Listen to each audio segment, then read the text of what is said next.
In 1987, the Brundtland Report introduced a specific phrase to the global policy lexicon: sustainable development. It defined a mandate to meet the needs of the present without compromising the ability of future generations to meet theirs. 5 years later, the 1992 UN Earth Summit in Rio de Janeiro formalized this concept into Agenda 21, an action plan directing member states to harmonize economic growth with ecological limits. By September 2000, world leaders gathered in New York to establish the Millennium Development Goals. This set a 15-year timeline to address challenges like extreme poverty and environmental protection.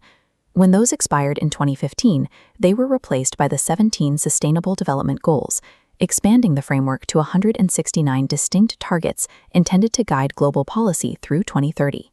Yet translating these high-level international mandates into functional policy for rural, vulnerable communities frequently results in failure. The structural realities on the ground do not notch the summit declarations. A single, non-linear environmental shock, like a sudden flash flood or a prolonged drought, can erase decades of planned economic progress in a matter of hours. Development practitioners often struggle to prevent these collapses because existing policy frameworks tend to treat two distinct dynamics as a single overlapping concept. Sustainability aims for long-term equilibrium. Resilience is the capacity to absorb a sudden shock and recover. When a policy fails to distinguish between them, a community may survive an immediate crisis by liquidating the very resources it needs to persist in the future. To understand the tension between these goals, we must define what a livelihood actually is. It consists of a community's capabilities, their daily activities, and their access to specific resources required to earn a living. A community's survival depends on 5 core capital assets: human capital, like labor and knowledge; physical infrastructure; social trust and rule sets; financial income; and natural capital, the existing biological and mineral resources. A sustainable livelihood requires all 5 of these nodes to grow without relying on external support and without overexploiting the environment. But biophysical limits exist. Natural capital acts as an absolute rigid ceiling. It provides the ecosystem services that directly and indirectly support the other 4 assets. The weak sustainability model assumes financial or physical assets can substitute for depleted natural resources. The strong sustainability paradigm recognizes that natural capital provides unique services that cannot be artificially replaced. Because natural capital is non-substitutable, any policy designed to rapidly elevate human and financial capital forces the community into painful systemic trade-offs. This diagram maps how those theoretical trade-offs play out in the real world. At the center of the ecosystem are the primary stakeholders, farmers and fishermen. Their immediate incentive is straightforward: maximize their daily yield to survive. Surrounding them are secondary actors. The supply chain, middlemen, transporters, and retailers requires cheap, abundant product, while national markets and academic researchers extract data to measure economic performance. At the base of the structure are the tertiary actors. Governments, environmental agencies, and international bodies monitor the community to ensure compliance with ecological regulations. This web of competing interests creates structural fractures. Conflict A occurs when a farmer increases their use of chemical fertilizer to maximize financial yield, directly violating an environmental agency's mandate for resource conservation. Conflict B arises in the legislation itself. Regulatory bodies are forced to write laws that attempt to protect delicate ecosystems while ensuring citizens have enough income to feed their families. Conflicts C and D manifest when new technologies or e-commerce platforms are introduced to increase the villagers' profit margins, which can destabilize the financial security of the existing supply chain middlemen. Every actor in this network makes decisions based on their own immediate priorities. These competing incentives can inherently fracture broad sustainable development goals. Equilibrium is fragile.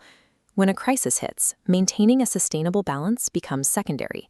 The system's survival depends on its resilience, its capacity to absorb a nonlinear disturbance and reorganize. Resilience is determined by 4 vectors: latitude, the capacity to change without losing function; resistance, the difficulty of altering the system; precariousness, how close the system is to a critical threshold; and panarchy, the influence of outside forces like climate change. This graph tracks the temporal journey of a rural livelihood through a severe shock. The blue line measures the community's livelihood resilience, while the green line tracks environmental sustainability. TD marks the time of disturbance.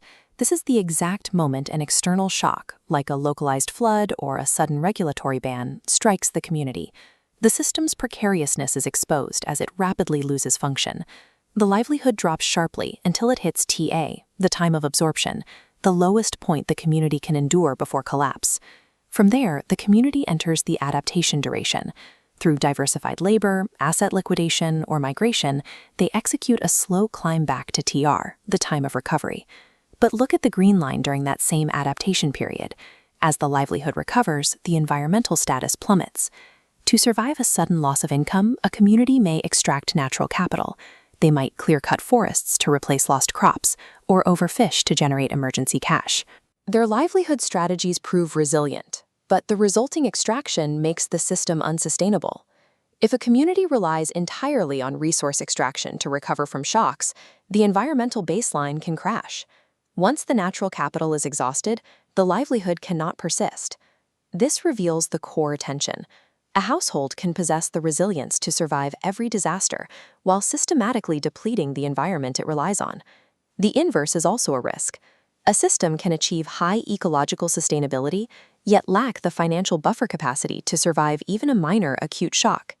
Despite this absolute interdependency, an analysis of 17 major academic frameworks reveals that these concepts are almost always measured in isolation.